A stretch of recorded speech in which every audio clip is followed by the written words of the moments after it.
Okay, guys, so you may have heard or read about dogs sniffing out and can tell if someone is infected with COVID-19. And so this is really a cool story, I think. One group of scientists at IUPUI is working on trying to figure out what are those dogs smelling, what are they sniffing out, so they can make a breathalyzer test to identify COVID in people. That's right, Ralph. And all new this morning, I introduce you to the team behind the research.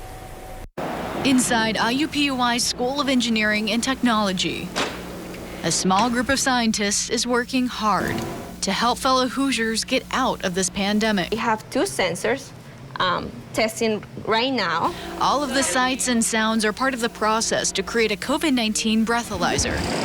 It's a concept IUPUI professor Mangalal Agrawal came up with. He wondered if they could develop a sensor that can detect the change in someone's breath when they have COVID-19. Using breathalyzer in medical field is kind of new. Agrawal says they started researching last April and they hope to have the breathalyzer mass-produced by the end of this year. We have a confidence that it will be successful and we can make things happen. So how does it work? That's where teamwork comes in. As we're talking about it, it's going to directly inject into the gas chromatograph. It starts with getting volunteers to breathe air into bags. Then the breath samples are carefully transferred into vials. This machine helps break down the samples to molecules and turns it to digital data. Mark Woolham is the PhD student who helps with this step. I really think our tactic is very unique.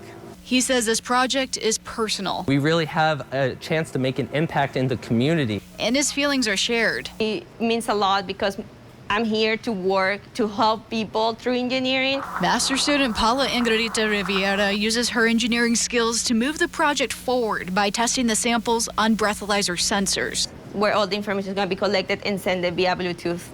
She says the sensors are so specific that the goal is for the breathalyzer to identify COVID whether someone's symptomatic or not.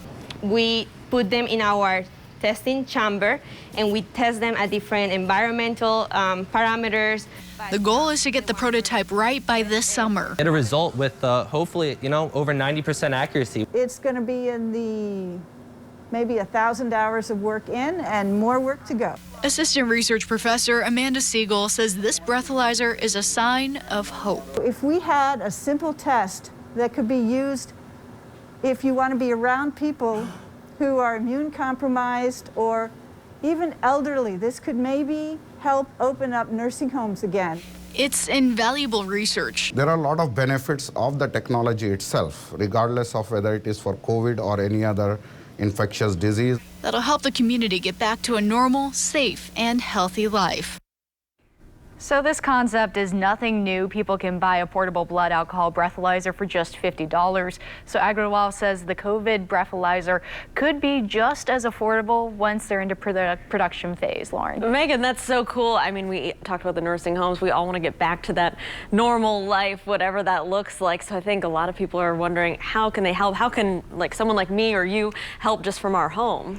Well, the team started collecting samples back in November, but right now they're recruiting for participants to give them more breath samples, especially from people who are asymptomatic but had a positive COVID-19 test in the last 3 to 4 days.